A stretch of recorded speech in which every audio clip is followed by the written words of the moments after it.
नमस्कार, आप देख रहे हैं लोकतंत्र की बुनियाद। तो स्वास्थ्य का सर्वप्रथम ध्यान रखें। जब हम उपलब्धता मिनिमाइज कर देंगे तो उसे चीजों की इंपॉर्टेंस का पता लगेगा, उन्हें हर चीज की मूल्यता पता हो, उन्हें बस की भी वैल्यू पता हो, उन्हें गाड़ी की भी वैल्यू पता हो। ये ना कि एक ही चीज की पता हो, नहीं, वो ठीक नहीं होगा। हम उनके साथ भी न्याय नहीं कर रहे हैं हाँ बोल के, तो हमेशा हाँ ठीक नहीं है कि बच्चों को मोबाइल से तो बिल्कुल दूर रखे, बाकी अन्य चीजों में अपनी उपलब्धता दिखाए थोड़ी, कि अपने बच्चों का पक्ष लेकर के दूसरे से लड़े, या फिर जो एक सही निर्णय है जिससे विवाद न बढ़े वो करना चाहिए। तो सबसे पहले तो उन्हें हाइपर नहीं होना चाहिए, उसके फेवर में आके कहीं और लड़ाई ना कर बैठे तो केस और बढ़ जाता है। तो लड़ाई करते रहे और बच्चा बाहर जाके आराम से, नहीं, कभी नहीं हो सकता, ये कभी भी नहीं हो सकता। ये योग को शिक्षा से जोड़ करके हम कैसे कुछ सार्थक बना सकते हैं? तक हमारा शरीर ठीक नहीं होगा ना, तो मन तो ठीक हो ही नहीं सकता, ना तन ना मन, कुछ ठीक नहीं होगा। जंक फूड जितना हो सके उतना अवॉइड करें, और यदि वो भोजन का उपयोग करता है खाने से पहले, तो उसमें खाने में जो वाइब्रेशन जो जाती है वो अच्छा होता है। नमस्कार, स्वागत है आपका लोकतंत्र के बुनियाद में। मैं हूं गणेश यादव। मैं अपने कार्यक्रम के तहत प्रत्येक विशेष व्यक्तियों से मिलता हूं, चाहे वो शिक्षा का क्षेत्र, समाज सेवा का क्षेत्र, राजनीति का क्षेत्र या हो कुछ और खासकर शिक्षा के क्षेत्र में जो व्यक्ति अपने व्यक्तित्व से सबको प्रभावित करते हैं, उनसे जरूर मिलता हूं। और आने वाली जो पीढ़ी है जो शिक्षा ग्रहण कर रही होती है, उनके मार्गदर्शन के लिए उन महानुभावों का विशेष अनुरोध करके उनका अनुभव उन लोगों तक पहुंचाने के लिए प्रयासरत रहता हूं। आज ऐसी शख्सियत जो किसी परिचय के मोहताज नहीं, आदरणीय वेद प्रकाश यादव जी, जो MD memorial senior secondary public school के मैनेजिंग डायरेक्टर हैं। मैं आज उनसे तमाम विषयों पे, शिक्षा, स्वास्थ्य हो, योग हो, और खासकर परीक्षा के दिनों में छात्रों को किन किन विषयों पे ध्यान रखना चाहिए, इन सभी विषयों को लेकर के मैं आज इनसे रूबरू होऊंगा। सर नमस्कार, स्वागत है आपका लोकतंत्र के बुनियाद में। बहुत बहुत नमस्कार गणेश भाई जी। सर्वप्रथम मैं जो ना आपका धन्यवाद करना चाहूँगा कि आप लोग आए, आपकी टीम यहाँ पे आई, और इस एक छोटी सी मैगजीन मैंने इसलिए कह रहा हूँ, और क्योंकि मैंने जब ये देखी थी मैगजीन शुरुआत में तो बहुत छोटे लेवल पे मैंने देखी थी, लेकिन आज ये बहुत बड़ी हो चुकी है। तो इस छोटी से बड़ी मैगजीन के लिए मैं बहुत बहुत धन्यवाद कहूँगा, और इस मैगजीन में आपने हमारे को भी स्थान दिया, उसके लिए बहुत बहुत धन्यवाद। इसी के साथ मैं आपके साथ साथ, आपकी टीम के साथ साथ, अपने जो मेरा एमडी परिवार है, जो मेरे अभिभावकगण है, उनको भी नमस्कार करता हूँ और धन्यवाद करता हूँ। सर, 12वीं कक्षा 10वीं कक्षा के छात्र छात्राओं का इम्तिहान परीक्षा चल रहा है। आप इस विषयों के एक्सपर्ट हैं, क्योंकि शिक्षण संस्थान तो चला ही रहे हैं। लोगों को शिक्षित करने में उनको किन किन विषयों का ध्यान रखना चाहिए, इसमें आपको एक खास अनुभव है। उन छात्र छात्राओं को क्या संदेश देना चाहेंगे, खासकर परीक्षा के दिनों में किन किन सावधानियों को बरते और परीक्षा केंद्र पे किन किन चीजों का ध्यान रखें? देखिए गणेश भाई, जहां तक ध्यान की बात है कि किस किस चीज पे ध्यान दिया जाए, अगर जो आप साल की शुरुआत में आते तो ये ध्यान के विषय बदल जाते, लेकिन साल के आप अंत में आए हो तो ये ध्यान के विषय कुछ और होंगे। शुरू में अगर जो आप आते तो मैं कहता कि बच्चों को इस तरीके से पढ़ना चाहिए, इस तरीके से ये सब करना चाहिए। लेकिन जब आप अंत में आ रहे हो तो अंत में होता क्या कि जितना उन्होंने पढ़ना होता है तो पढ़ चुके होते हैं।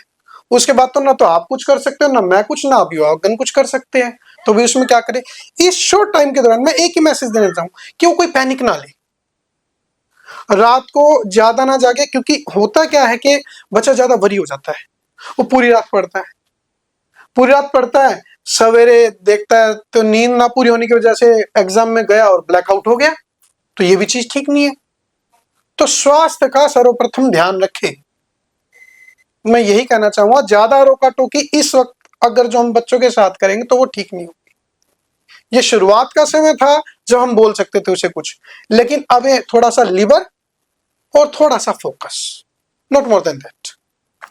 सर, एक बड़ा ही महत्वपूर्ण और सार्थक विषय है कि बच्चे एक तो प्रेशर में होते हैं कि इम्तिहान है, उनका सब कुछ देखना होता है। सुबह कई बार बच्चे स्नान आदि में जल्दबाजी करते हैं और जैसे मौसम थोड़ा सा ठंड का है तो एक नॉर्मल पानी से नहाए, या नॉर्मल तो नहीं कह सकते, थोड़ा सा निभाया पानी से नहाए। अक्सर बच्चे ठंडे पानी से नहा के चले जाते हैं, उसका क्या परिणाम होता है ऐसे में? क्योंकि आप योग से भी जुड़े हैं तो इन चीजों को विशेष तौर पे देखते हैं। गणेश भाई, अभी तक है ना मेरे पास इतने पत्रकार आए, अभिभावकगण आते रहते हैं, लेकिन आज तक ये प्रश्न किसी ने भी जो है ना चिन्हित नहीं किया, किसी ने भी। और ये जो आपने प्रश्न चिन्हित किया, पता नहीं आप कहाँ से लेके आए उस प्रश्न को, और बहुत ही मुख्य प्रश्न मैं इसको कहूंगा। क्योंकि देखो, मैं योग से हूं तो मेरे को पता, अभी मेरी ना एक स्टडी चल रही थी तो मैंने उसमें पढ़ा था कि एक अदर कंट्री का केस था, और उस बच्चे ने क्या करा कि वो ठंडे पानी से नहा लिया। तो ठंडा पानी था और ठंड का ही मौसम था, तो होता क्या है कि वो ब्लैकआउट हो गया उसके माइंड से सब कुछ। ब्लैकआउट मीन्स जीरो, कुछ नहीं समझ सकता था वो। तो आफ्टर दैट डॉक्टर के पास गए, तो डॉक्टर ने जब उसकी स्टडी करी तो ये पाया कि जब हम ज्यादा ही ठंडे पानी से नहा लेते हैं, सर पे हम गिरते हैं, तो ब्लैकआउट हो जाता है।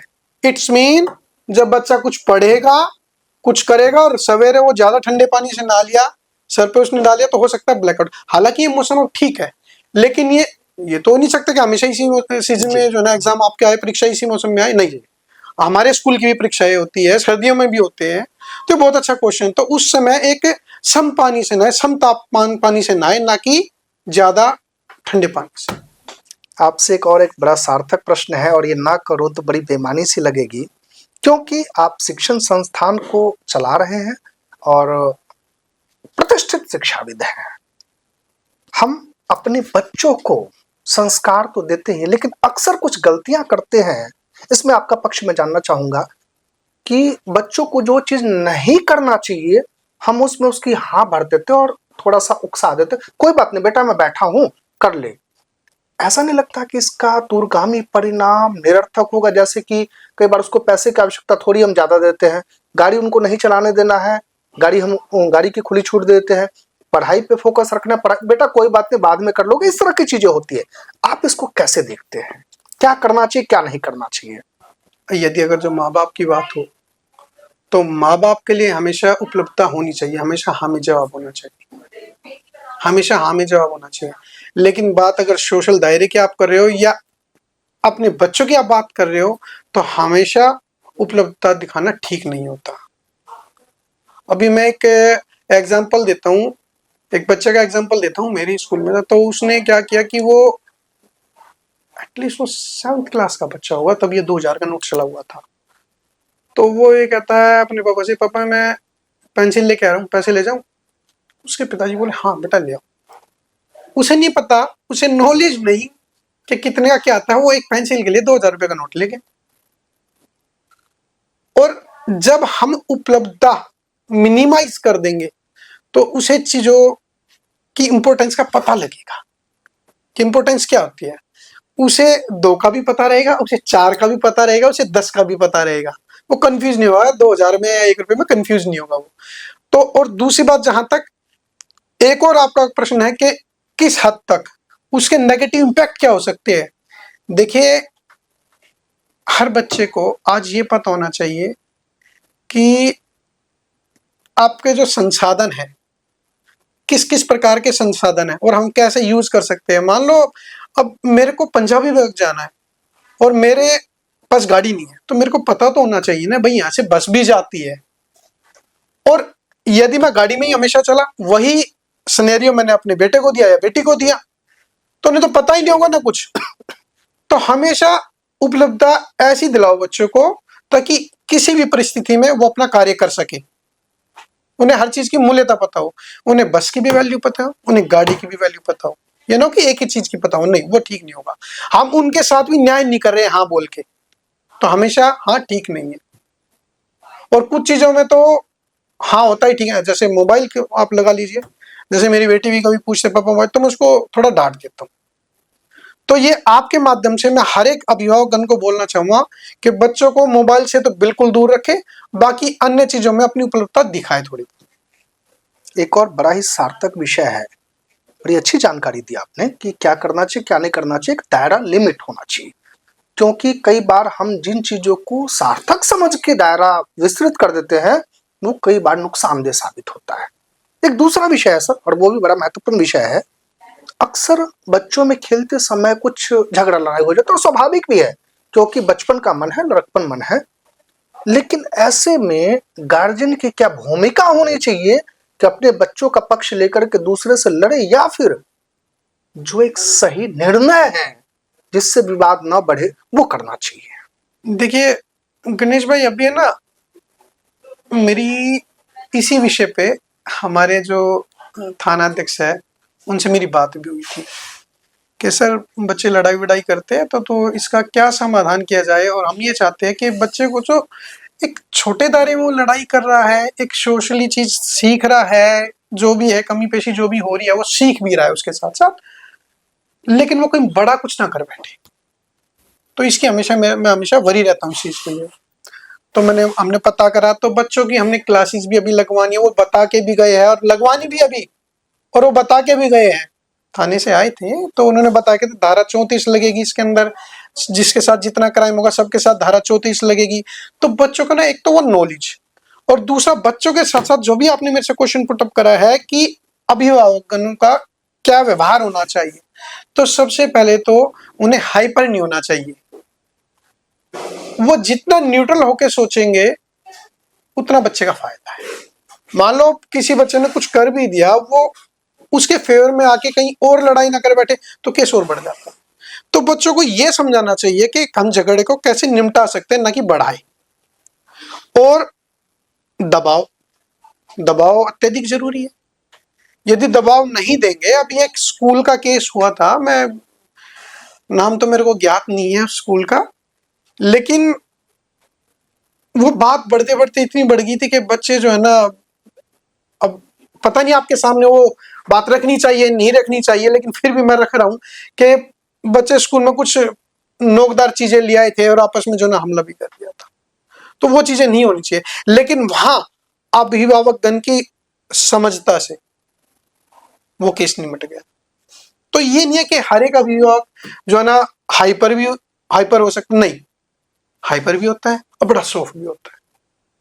और कई बार हम सोचते हैं यार ये तो पेरेंट्स आएंगे तो बड़े हाइपर होंगे, नहीं, लेकिन हमारा बिल्कुल जो आकलन होता है वो गलत हो जाता है। वो तो मैं बड़ा खुश होता हूँ कि यार हम गलत थे, तो बड़ा रिलीफ फील होता है कि यार बड़े अच्छे पेरेंट्स हैं। तो मैसेज यही है कि समझदारी से काम ले, और हर बच्चा अपने माँ बाप का आईना होता है। आज मैं अपने घर में अपनी वाइफ से मैं कैसे बात कर रहा हूँ, अपने मैं पिता से कैसे बात कर रहा हूँ, वो समाज को आईना दिखाएगा। वो समाज में जाके वैसे ही बात करेगा। अगर तो हम ये सोचे कि नहीं हम तो लड़ाई करते रहे और बच्चा बाहर जाके आराम से, नहीं, कभी नहीं हो सकता ये, कभी भी नहीं हो सकता ये। तो इसलिए चाहिए कि हम शांत रहे, हम शांत होंगे।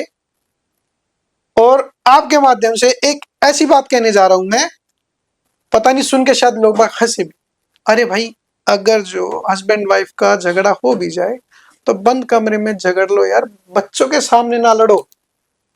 बच्चा सारी समाज में जाके वही वैसा ही व्यवहार करता है, तो बच्चों को अपने जैसा ना बनाए, कोशिश कीजिए। मैं उन पेरेंट्स के लिए कह रहा हूं जो ज्यादा हाइपर हो जाते हैं, हर एक पेरेंट्स ऐसा नहीं है। और ऐसी बात नहीं है कि जो हाइपर है वो ठीक नहीं हो सकता, ऐसा भी कुछ नहीं है। कई हाइपर तो ऐसे भी होते हैं जो आके हमारे को समझा जाते हैं, नहीं जी ऐसे नहीं, ऐसे कीजिए, तो मेरे को बड़ा अच्छा लगता है। तो समझ तो हर एक के अंदर है, बस इशारे की जरूरत है, वो समझ भी जाते हो। तो जो बात मैंने कहनी थी वो मुख्य बात यही है कि आईना है बच्चा, बस यही समझिए, इसी में मेरा सार है। बड़ी अच्छी बातें कही आपने कि समाज का आईना होता है परिवार, और कुछ भी बातचीत करनी हो तो एकांत में कीजिए, बच्चों के सामने चीजें नहीं आनी चाहिए, क्योंकि इसके परिणाम निरर्थक होंगे, नकारात्मक होंगे। सर एक बड़ा ही सार्थक विषय है। आपने भी अपने शिक्षा ग्रहण के दौरान, और मैंने भी अपने हर किसी ने जब शिक्षा ग्रहण कर रहे थे तो हमारे शिक्षक हमें यानी कि कहते हैं पॉलिश करने के लिए, कुछ अच्छा बनाने के लिए, हमें अपने मार्ग पे सुदृढ़ता प्रदान करने के लिए कभी कभी कान भी खींच देते थे और कभी कभी पिटाई भी होती थी। लेकिन हमारे परिजन, आपके परिजन इन बीच में नहीं आते थे, क्योंकि उन्हें पता था कि तराशा जा रहा है, हम्म, और तराशने के बाद हीरे की परख का हीरा सही आकार में आता है। आपके स्कूल में, बाकी अन्य कई स्कूल में कई ऐसे भी पेरेंट्स होंगे जब बच्चों को इस तरह से समझाने के लिए अगर डांट फटकार लगती होगी या फिर कई बार एक चांटा भी लग जाता होगा तो परिजन आकर के उलझ जाते होंगे। क्या ये सही है, या इसके दूरगामी परिणाम क्या होंगे शिक्षा पे? जब पेरेंट सपोर्ट में आता है ना, तो नेगेटिविटी वहीं से शुरू हो जाती है। और कई जगह हमने केस बिगड़ते देखे हैं। पेरेंट्स सपोर्ट लेके आते हैं और बाद में हाल क्या देखा जाता है, मान लो पेरेंट्स सपोर्ट में आया और अब बच्चे के मन में क्या आ गया है कि यार मेरी बात तो पापा मम्मी मानेंगे ही मानेंगे, तो वो जो गलत बात होती है ना वो भी मनवाता है फिर। और वो कितना घातक होता है उसके लिए, ये हमने परिणाम देखे हैं। मैं कहीं ऐसे कहीं ही नहीं कह दबाव रहा, देता मैं है। ऐसे मौखिक नहीं बोल रहा हूँ इस चीज को, हमने परिणाम देखे हैं। आज भी कुछ बच्चे जो मेरे स्कूल में, मैंने एक अन्य स्कूल में देखा था, वो बच्चा जुवेनाइल में अभी। तो ये बड़ा ही, इसके बड़े घातक परिणाम आते हैं। और आपके माध्यम से मैं सभी पेरेंट्स को कहना चाहूंगा कि सोचे समझे तभी बच्चों को सपोर्ट करें, अन्यथा आप उनका कैरियर स्पॉइल कर दोगे। ये बता रहा हूं मैं। यदि बच्चे को गलत तरीके से सपोर्ट करा गया तो उसका कैरियर स्पॉइल हो जाएगा, और वहां वाली कई अन्य जगह जो है ना उसका कैरियर स्पॉइल होगा, किसी भी तरीके से हो सकता है वो। क्योंकि जब बच्चों को लगता है कि भाई माँ बाप तो मेरे स्पोर्ट में आ रहे हैं, तो वो फ्रीडमली फिर घूमता है, फिर वो हर बात बोलता है कि नहीं ऐसे नहीं है, और वो माता पिता मानते भी है। फिर वो एक सोच उसकी बदल जाती है कि जो मैं बोल रहा हूँ वो होगा फिर। और जहां ये सोच आई नहीं, बच्चे का कैरियर स्पॉइल। तो पेरेंट्स को अपनी आंखें खुली रखनी चाहिए। सर एक बहुत अच्छी विषय है। कई शिक्षण संस्थान, चाहे निजी हो या सरकारी हो, या सरकार अपने स्तर से प्रयास कर रही है नशा मुक्ति को लेकर के। बहुत सारे ऐसे छात्र हैं जो इस दिशा में संलग्न हैं। इनसे दूर करने के लिए शिक्षण संस्थान को और खासकर परिजन को कितना आगे आना चाहिए, क्योंकि अक्सर कई बार देखने को मिलता है कि अगर बच्चा गलत दिशा में है तो शिक्षण संस्थान घर पे सूचना तो देते हैं, लेकिन परिजन आकर के कहते नहीं नहीं मेरा बच्चा ऐसा कर ही नहीं सकता बिना इसकी पुष्टि किए। तो कितना जरूरी है कि हम अपने बच्चों को परखें, उन्हें समझाएं कि गलत दिशा है, इसके परिणाम नकारात्मक होंगे। परिजन को इस पे क्या एक्शन लेना चाहिए? देखिए, इसके 2 से 3 कदम होते हैं इस स्तर पे जाने के लिए। पहला स्तर आपके घर से शुरू होता है। लेकिन जहां बैठे हो, सुल्तानपुरी स्लम एरिया है, यहाँ देखते हैं कि नशाखोरी बहुत बहुत ज्यादा है। तो इसमें होता क्या है कि जब आप घर पे भी नहीं ध्यान दे पा रहे, तो आपको बच्चों को ऐसी संस्थान ज्वाइन करानी चाहिए जहां उनकी संस्कृति से संबंधित कार्य किए जा रहे हो, उनके व्यवहार में तब्दीलियां आएगी। और वो संस्थाएं कौन सी है, हालांकि पता नहीं मैं कहां तक कौन इस बात से सहमत होगा या नहीं होगा, लेकिन मैं एक संस्था ऐसी है आरएसएस, जो बच्चों के चरित्र का निर्माण करती है। वो आरएसएस को तो वो पार्टी से जोड़ के रख देंगे। अरे भाई, कोई पार्टी से जुड़ी हुई नहीं है। आपको अपने बच्चे का चरित्र का निर्माण करना है ना, अरे वोट आपको जहां भी दिलवाना है दिलवा देना ना, कोई दिक्कत नहीं है। लेकिन जब बच्चा ही चरित्रवान नहीं बनेगा तो आप करोगे क्या? जो चरित्र का निर्माण के लिए आप आरएसएस ज्वाइन कराइए, या स्कूल में ही ऐसी एक्टिविटी हो। स्कूल में ऐसी एक्टिविटी ना हो तो फिर आरएसएस है। मैं तो इस बात का खास ध्यान रखता हूँ कि कुछ एक्टिविटी हमने करवा रखी है ऐसी कि चरित्र का निर्माण करें। अभी काम भी हो रहा है इस चीज पे, लेकिन तब्दीलियां एकदम से नहीं आती है, आराम आराम से आती है। और होता क्या कि जैसे बच्चा चेंज होना शुरू हुआ थोड़ा सा, तो बच्चे का नाम कटवा लिया गया। फिर भाई हम क्या करें? तो इसीलिए मैं कह रहा हूँ, कोई बाहर जो संस्था है, आपके अच्छे अच्छे टेम्पल्स है, उनमें संस्कृत का अध्ययन किया जाता है। अब देखिए, ये बात चलते चलते कहाँ चली गई, मैं संस्कृत पे आ गया। संस्कृत पे मैं क्यों आया? क्योंकि संस्कृत एक ऐसी लैंग्वेज है जिसके आपके ब्रेन सेल्स डेवलप होते हैं, और जब ब्रेन सेल्स डेवलप होंगे तो चरित्र का निर्माण अपने आप होगा। सर आपने संस्कृत और संस्कृति की बात की और एक विषय ना रखूं तो खालीपन सा लगेगा। आप योग शिक्षक भी हैं, यौगिक चीजों में पारंगत है। छात्र जीवन में खासकर योग की महत्वता बहुत महत्वपूर्ण होती है। कहते हैं योग की जो सूक्ष्म क्रियाएं हैं, कुछ ऐसी क्रियाएं हैं जो हमारी स्मरण शक्ति को बहुत मजबूत करता है, धैर्यवान बनाता है और शिक्षा ग्रहण करने में सार्थक होता है। योग को शिक्षा से जोड़ करके हम कैसे कुछ सार्थक बना सकते हैं? देखिए गणेश भाई, बहुत अच्छा क्वेश्चन पुट अप करा आपने, क्योंकि जब तक हमारा शरीर ठीक नहीं होगा ना, तो मन तो ठीक हो ही नहीं सकता, ना तन ना मन, कुछ ठीक नहीं होगा। जब बच्चा ब्रह्म मुहूर्त में उठता है, ब्रह्म मुहूर्त एक बहुत कोई छोटा कोई विषय, ये छोटा नहीं है। इसको अगर जो मैं अध्यात्म की नजर से देख रहा हूँ, सनातन की नजर से देख रहा हूँ, तो हम इसे कहते हैं ब्रह्म मुहूर्त। और यदि आप एक वेस्टर्न उसे देखना चाह रहे हो, साइंटिफिकली उसे देखना चाह रहे हो, तो मैं कहूँगा कॉस्मिक एनर्जी।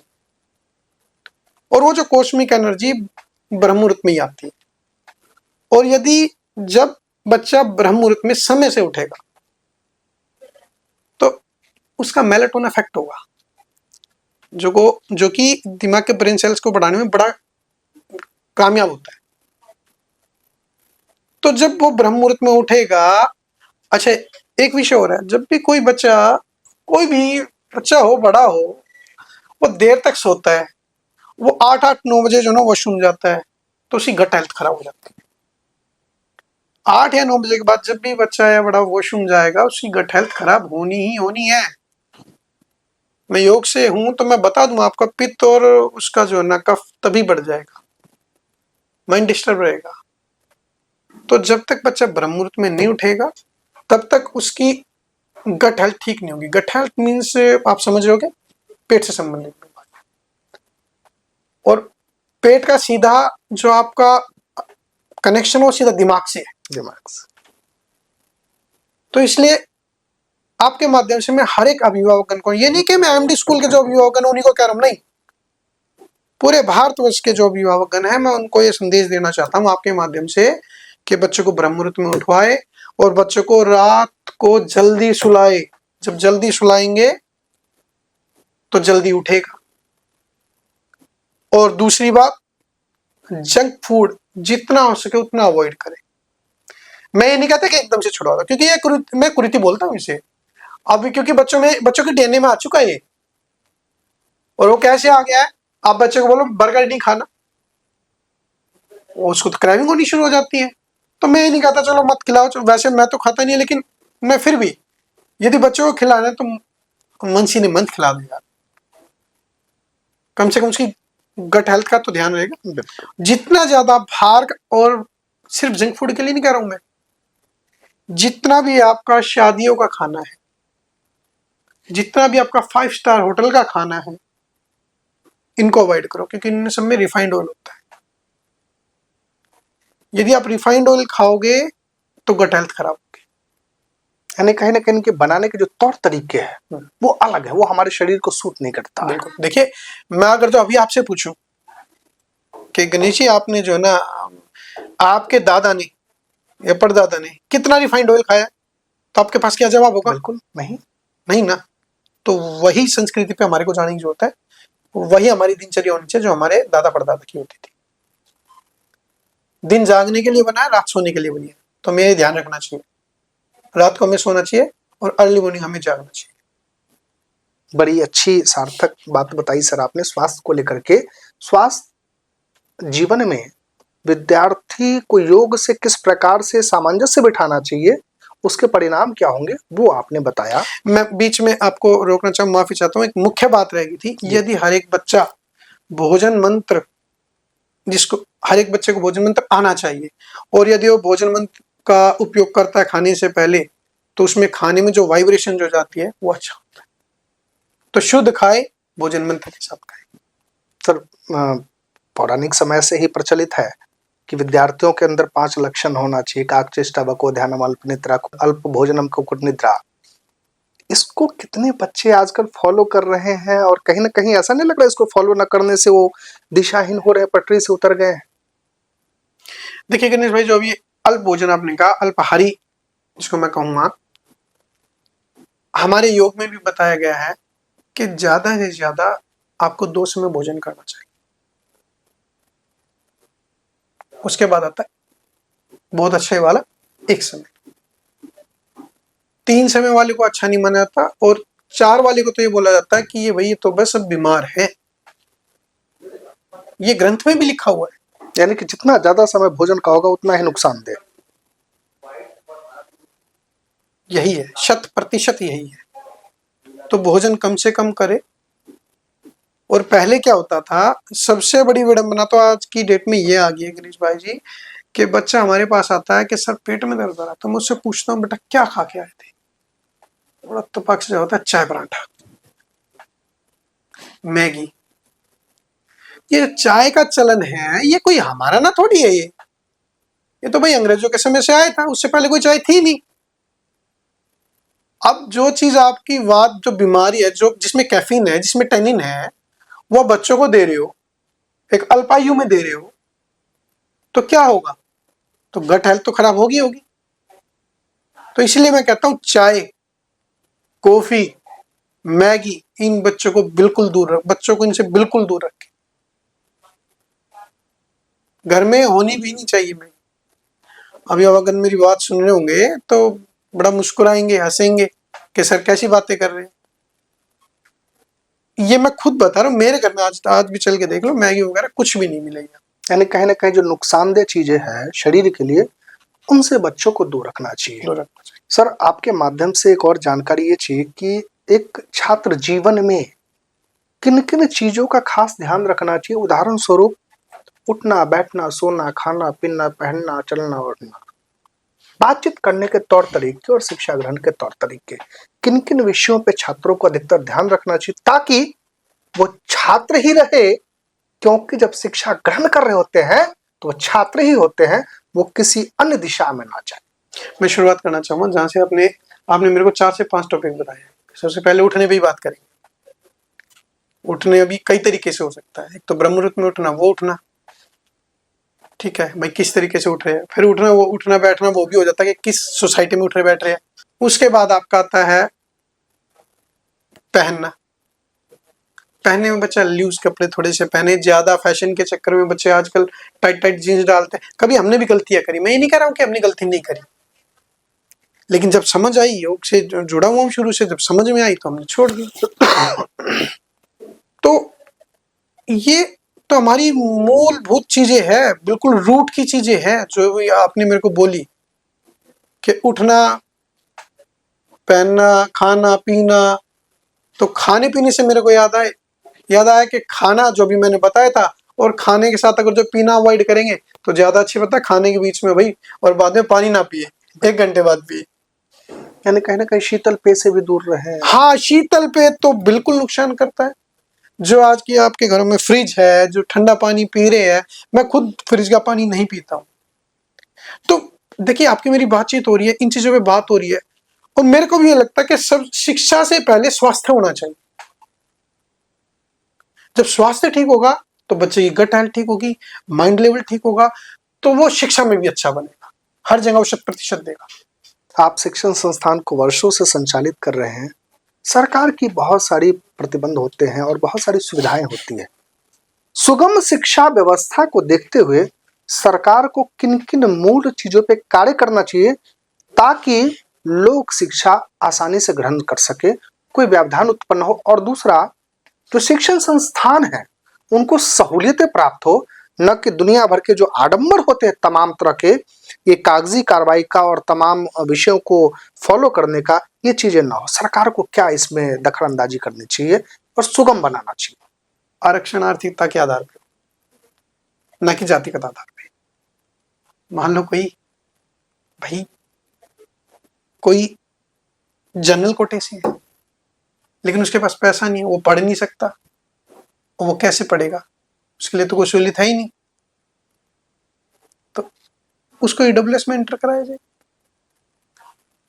और जो जिस SC ST में बोलूं, जिसके पास पैसा है, उसको उस कैटेगरी से हटाया जिसके पास पैसा हो। मैं उसके लिए बिल्कुल नहीं कह रहा हूँ जिसके पास पैसा नहीं है, जो आर्थिक रूप से सुदृढ़ है, मैं उसके लिए कह रहा हूँ।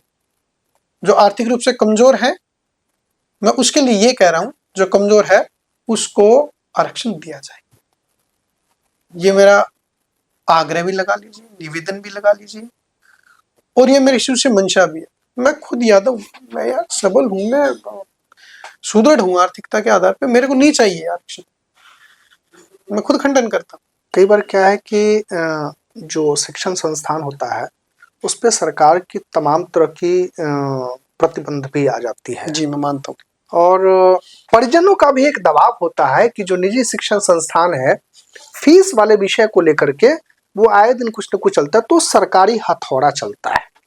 क्या सरकार को ऐसे में दोनों पक्षों को देखते हुए एक सामान्य सी जो प्रक्रिया है वो अपनाना चाहिए, या फिर ऐसा तो नहीं कि वो हमारे मतदाता है या फिर वो शिक्षण संस्थान है तो लूट रहा है, इस तरह की चीजों से बचना चाहिए और जो माध्यम है सही उसको अपनाना चाहिए?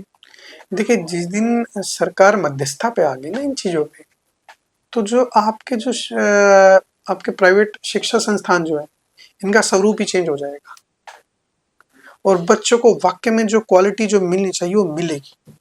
अभी हम भी कई जगह बाध्य हैं। अब गवर्नमेंट क्यों कर रही है, किस लिए ऐसा कर रही है, मैं नहीं जानता, उनकी भी अपनी मजबूरियां होगी।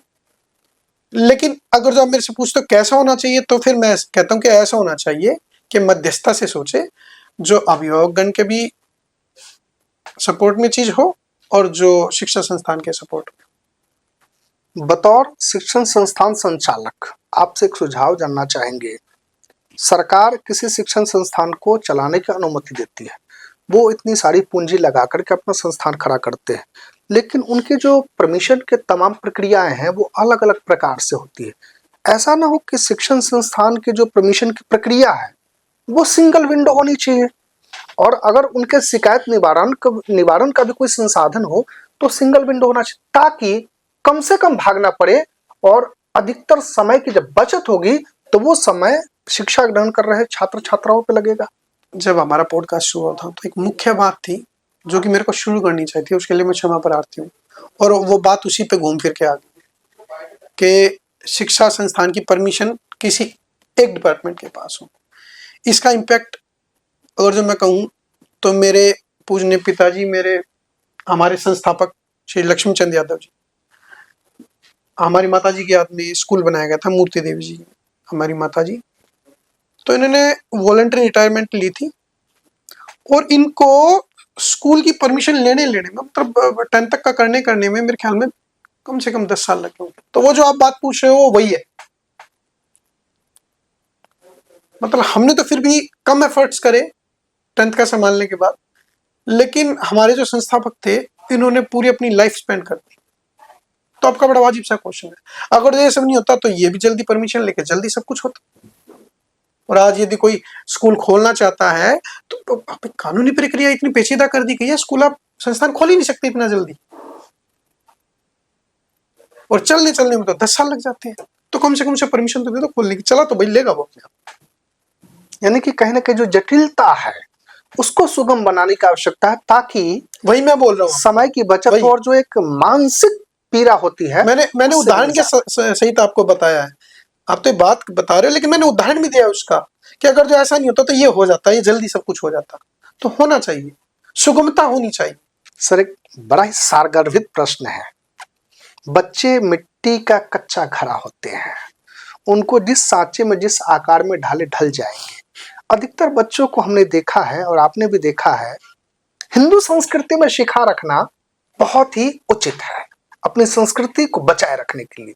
आजकल बच्चे छात्र जीवन से ही, यहाँ तक कि नर्सरी कक्षा से ही शिखा रखना भूल गए हैं, त्याग दिए हैं, और आप इनके एक संकेत है, उदाहरण है कि शिखा हमारी संस्कृति और संस्कृति के साथ साथ हमारा जो शरीर का एक ढांचा है, वातावरण है, जो स्वास्थ्य रखने की चीजें हैं, उन सब में सार्थक है। इस विषय पे आपका क्या संदेश है? देखिए गणेश भाई, यहाँ अगर जो मैं अध्यात्म की अगर जो बातें करूं तो शायद किसी को समझ में ना आए। अगर जो यहाँ पे कोई कायरो प्रैक्टिशनर बैठे होते तो वो बताते कि इस शिखा का क्या महत्व होता है। देखिए, शिखा जहां हम बांधते हैं ब्रह्मरंध्र होता है, यहाँ पूरी बॉडी में एक फेशिया होता है, वहां का फेशिया जहां हम शिखा रखते हैं वो टाइट रहना चाहिए, और टाइट तभी होगा जब शिखा बंधेगी।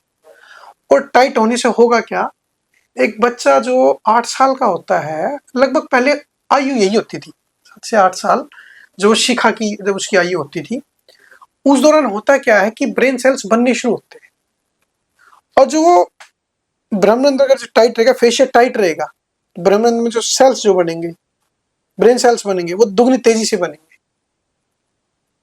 दिखने में चाहे वो कैसा भी लगे बच्चा, लेकिन जब उसके आप बौद्धिक स्तर पे जाओगे ना, तो उसका लेवल अलग ही लेवल का होगा। इसका जीता ज्यादा एग्जाम्पल आप मधुबनी के ब्राह्मणों को देख लीजिए, बुद्धि प्रखर होती है, सब जानते हैं, जग जाहिर है। बिहार में भी स्पेशल में मधुबनी का नाम ले रहा, क्योंकि वो रखते हैं, वो जानते हैं इसका महत्व, और महत्व जाने ना जाने लेकिन वो करते हैं, तो रिजल्ट सामने है। बड़ी अच्छी बातें कही आपने कि जो हमारी शारीरिक चीजें है उसमें शिखा की कितनी महत्वता है, और नुकसानदेह नहीं है, वो कहीं ना कहीं लाभप्रद है, और हमारी जो बौद्धिक क्षमता है उसको भी मजबूत करता है, तंदुरुस्त करता है और स्वस्थ करता है। इसी तरीके से आपका यज्ञोपवीत का है, जनेऊ का मैं बोलूं तो जनेऊ की भी अपनी महत्वता है यदि आप डालो तो। लेकिन जब तक आप मैं आपके माध्यम से कहता हूँ, सबको थोड़ा समझना चाहिए कि भाई इसके फायदे बताओ। मैं नहीं कहता आज ही डाल लो, थोड़ा समझो उसे, समझने के बाद आप डेफिनेटली डालोगे उसे, लेकिन कम से कम जानने की जिज्ञासा तो रखो।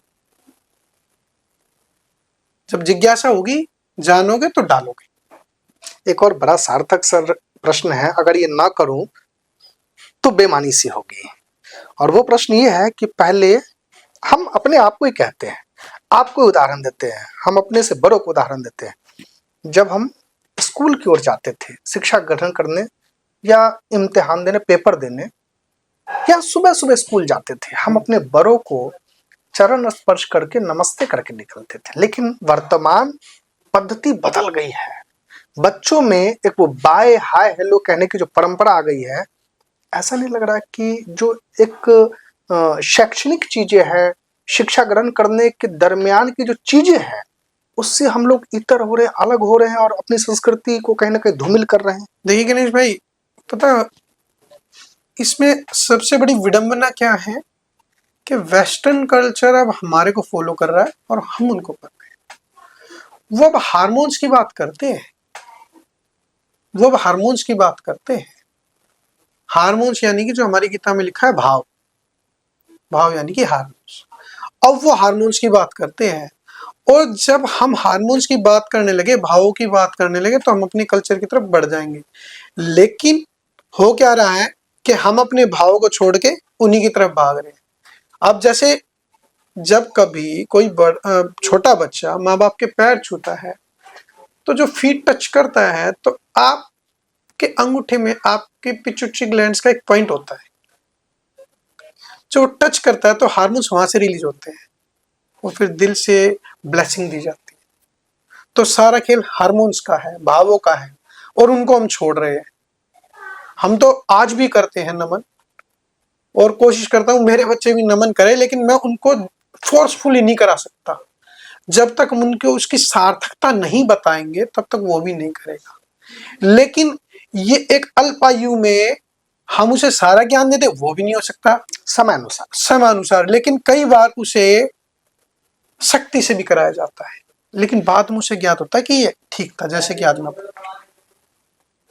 तो इस चीज का अभाव हुआ है, जो मैं इस बात से सहमत भी हूं, और हम कोशिश भी करते हैं, तभी तो हम अपने भावों को देखते हुए, तो हम हमारे जो विद्यालय में जो है भोजन मंत्र, हनुमान चालीसा सब कुछ होता है, क्योंकि उनसे वाइब्रेशन निकलते हैं, वाइब्रेशंस में भाव बनते हैं। तो इस चीज पे मैं कार्य कर रहा हूं, और मैं चाहूंगा कि दूसरे अन्य विद्यालय भी इस पे वर्क करें।